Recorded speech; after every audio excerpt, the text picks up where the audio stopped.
Hello, nhớ rằng nó bây giờ là cái từ vào nè, từ vào cho từ ý.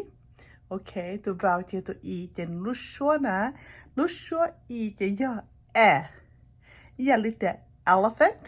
Ok, so nó là chỉ bây giờ tạo bây giờ sau chỉ cho có một từ nhớ hậu nè. Ok, chỉ nên nói bây giờ ok nè.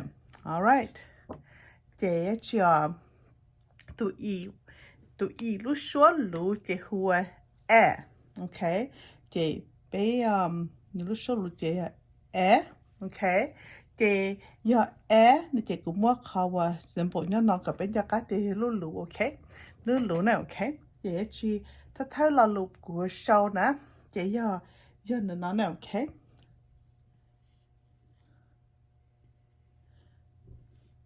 ok chỉกูยกเฮียนี่จะว่าจะมีตุ้มหน่วยเขาว่าจะ short vowels นะจะ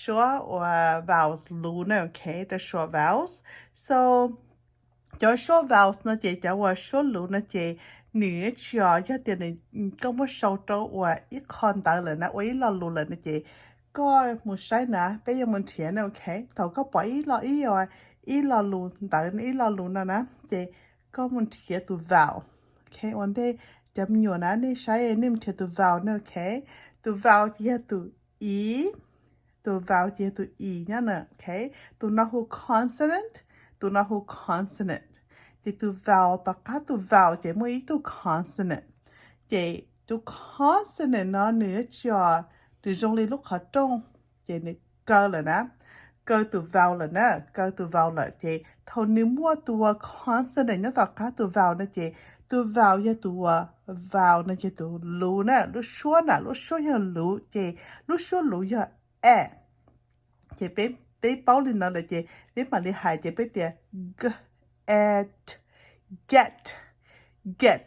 get nó chỉ là mua nè mua cái mua đó chị nào ok get okay thì ta sẽ nói về bé mua tụi nó mua erase this okay and then bé mà li một cho được khó okay ta sẽ nói nè thì bé là show nó nè show là luôn nó cũng là show là luôn nó okay khó thì ý bên theo tụi vào nhá khó nó okay thì ta cắt tụi vào thì nếu mua tụi consonant là cái vào chỉ là chưa close syllable nên lúc xưa là lúc nào hay chỉ là close syllable chỉว่าเลยกูให้จะวิดีโอเสร็จนี่พอนี่จะได้ตัวปอกกูจะวิดีโอเสร็จกูจะวิดีโอเสร็จกูเพิ่งให้เรารู้นะก็เดียรู้อันกี้มามั่วเจ้าอย่า syllable types โอเคจะขอที่อีเป้ว่าเคตัดเจกันนะจะเป้เคเขาว่าjust to syllable to syllable close syllable short vowel close syllable lu vowel close syllable chỉ là lu cơ na lu short cơ okay so ตอนเราlu nó hay tiệpต้องขอวิให้เตียนในมั่วตัว consonant นั่นหล่อต่อกับตัว vowel เจมั่วตัว vowel ว่าตัว vowel ลูนะว่าlu short ลูเจเทียเตียฮะhen เรารู้ชัวรู้นะฮูแต่นั่นสิhen ย่อให้เตียไปชิมัวตัว consonant นั่นต่อกันนะไปชิมัวตัว consonant นั่นต่อกันนะเจตัว vowel นี่เป่าหรือรู้ชัวแล้วนะโอเคนี่เป่ารู้ชัวเจนี่จีย่อนี่ย่ออีเหรอตัวคนนี้รู้ชนเดเลยเจเป็นเรารู้นะเทีย he นะเจตัวจีนั่งนะ so ยัดเดียนี่จีคนนี้จีมัวตัว consonant ยัดตะการเลยเจนี่รู้ชัวนะเป่าแล้วนะโอเครู้ชัวนะมันนี่ย่อเขากูตัดสิรู้ชัว vowel นะเป่าแล้วนะโอเค so นั่นเดียอย่า open syllable รู้ชัวขี้นะโอเครู้ชัวขี้นะเจตัว vowel นะตัว vowel นะรู้ชัว vowel นะอย่ารุ่นเดนะโอเคนุ่นเดนะเจเรารู้นะที่เดีย he เชื่อแฮอย่า he okay he is my friend okay alright okay เจเชื่อ next แต่ชินนะ lalu.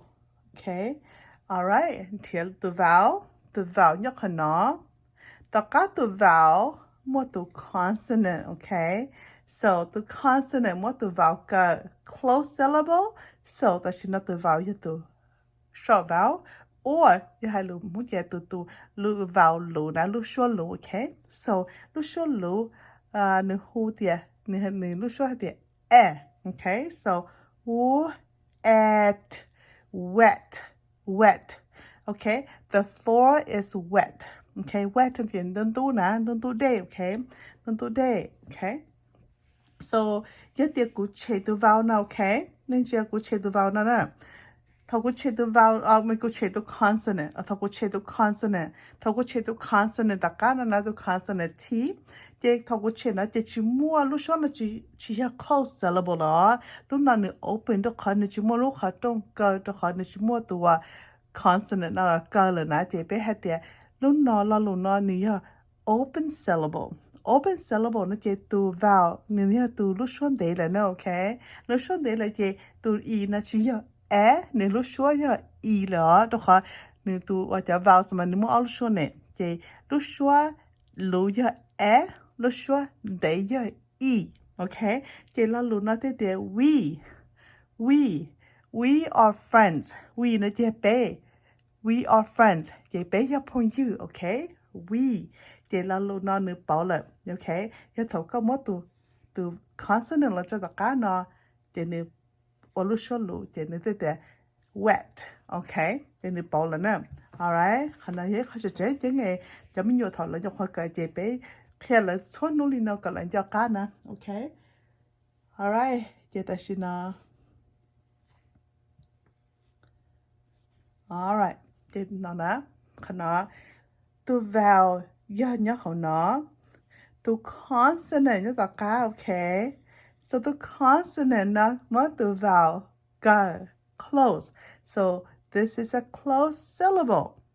Lúc short này lúc short chỉ từ vowel nhớ từ short, từ vowel nhớ lúc short chỉ lúc short bé hạt để nó chỉ ta xin bé mà blend đó chỉ mới cho là ok nè mới cho số ok chị pen pen thì tụm bí nè ok pen alright next alright tôi nói cho okay find the vowel thì the vowel nhắc là nó okay chỉ tất cả the vowel mỗi từ consonant. They be had the vowel mỗi từ consonant. When a vowel is followed by a consonant, it is a close syllable. Thầu từ vowel nó mỗi từ consonant tất cả chỉ là lúc số cờ. Chỉ lúc số cờ chỉ mỗi từ vowel và lúc số lũ, okay? Chỉ lúc số lũ là chỉ be had the pet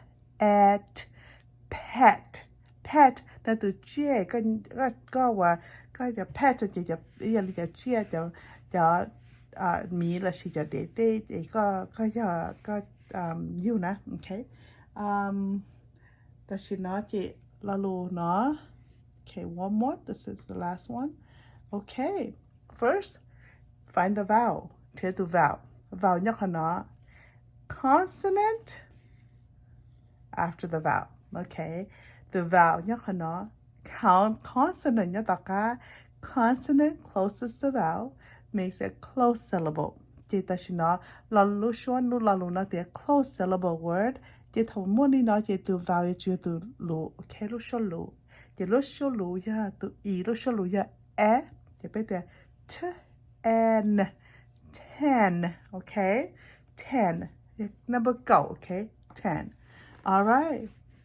Chỉ thầu béo nó ta chỉ bé một show nữa, okay bé một show cho lưu ở bé thứ show ta là nó chỉ show chỉ bé nhận nè bé show chỉ bé nhận okay alright nên lần đầu cũng nhận cái nào okay remember nè okay get next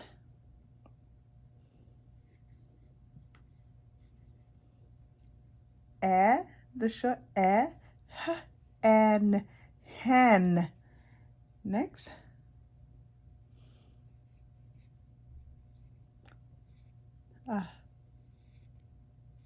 Okay. Lusho e, w, et, wet. Next. Lusho vowel e, p, n, pen.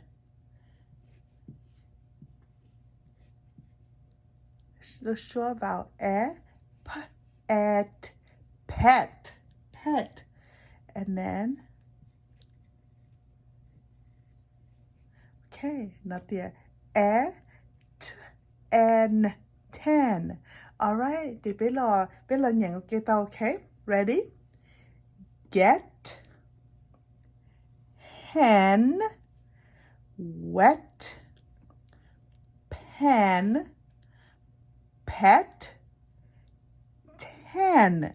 Okay, thì ní practice say cho tao nó nã cho words cho luôn nó cái này bảo nã thì ní theo li rồi thì bé một cái lực hỏi thì ní bỏ thì ní theo nhà nó okay. Alright, thì ta xin nói thì bé lo một cho nó erase. Okay, erase all of this.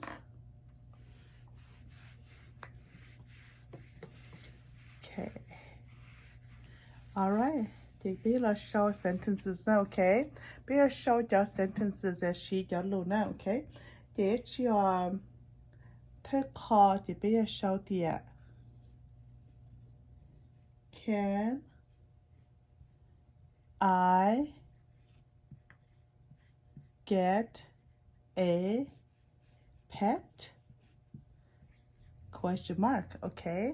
Thì lalu thì get. Okay, lalu bé cái gì nữa lalu thì get. Can I get a pet? Baka kuyoi tu chia. Okay, alright. Can I get a pet? Can I a question mark? To kan lalu nanya no. It's a question. Okay, the sentence is a question sentence. It's an asking sentence. So we have to use a question mark at the end. Okay, so lalu na de get. Alright, next. Okay, alright, next sentence. I see a I think I'm gonna put right here. Okay, hen. All right, I see a hen. Lalu hadia hen nó ya bé lalu bé cả ta, okay? Chế hen nó ya từ bắc cái. I see a hen. Hen, okay? So, next sentence. Next sentence is the floor is wet. Okay? The floor is wet. Bê tế nên tu, okay? Floor chỉ là bê tế nè, okay? Okay, và nên wet là chỉ nên tu nè, okay? So, the floor is wet. Wet. Chỉ là lửa wet nè, một từ short ý, bê từ vowel, hoặc là lửa bê cơ bà ta, okay? Wet. Okay, next sentence. Okay.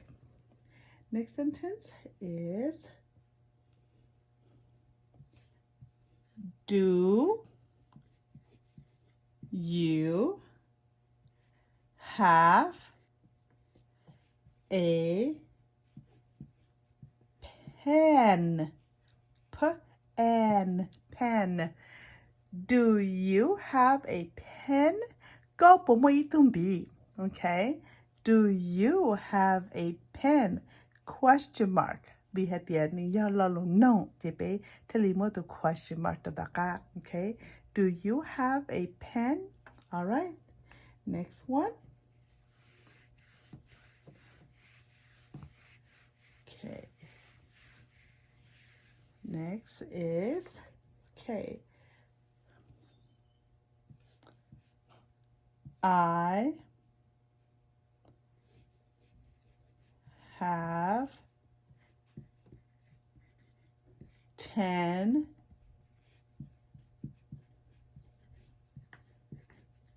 fingers. Okay, I have 10 fingers. Cú mua cầu tung đi tệ. Okay, fingers is đi tệ. I have 10 fingers. Okay. Chê bé cỡ chê nó bé cỡ khó là sự nó do lên nó xứ ở đây của hải ta tôi cũng cho biết điều rồi cú chỉ cú yêu hải kia đi qua cú kia ta chơi cái đó nãy chê cú yêu chủ kia ít tu ta rủ tua ít lúc số rủ tua thì nó bé lúc số bé cỡ giờ lúc nó nữa ok lúc số nó chỉ cho từ vào chỉ cho từ E capital E lowercase e tụ ý lo ý mẹ chê tụ ý lúc số lũ ya ý ya li tệ elephant ok thì lúc nào chỉ ní cỡ tàu lúc số lũ cho họ tụ vào ní cỡ tàu cho lũ thiê chỉ cho bé sau thiê chỉ bé khó lesson chỉ cũng khó lesson khi ní chỉ là li nó sư ya tiền ní họ video nó bắt đầu nó này thiên là chị nên họ subscribe cho cô lựa cho cô cho video tạo cho nên thế li bao thiên thế chỉ ta lên nó sao nên họ bắt share cho lựa tụ thiên để rồi lựa tụ họ mà họ cho nên họ là sao cỡ thế nào chị cũng cô ấy tu chỉ chờ kia để khen tới tao nên tao xong là tao nên gọi tao xong là na chỉ cho cô thì cô ấy là một cô cháu tao nó khi tao chấm túm nhựa vì hết thì cú một tàu đấy ta sử dụng bé sử technology chị bé một tàu đấy nè chị cụ thể li tiệt cụ sử YouTube cho là khi sẽ đời cho nên họ lúc từ họ sẽ cần nó là họ là cùng cho cụ thể bé mà li cầu ok của mà khi này thế bé họ sử cầu ok thế này họ giờ tới khó này chỉ tàu nó là này họ nông cho cụ của mà li ba li của ba tàu ok thì cho nên là cùng cho cụ thể bé mà li xin chỉ đùa lời đại video. Bye.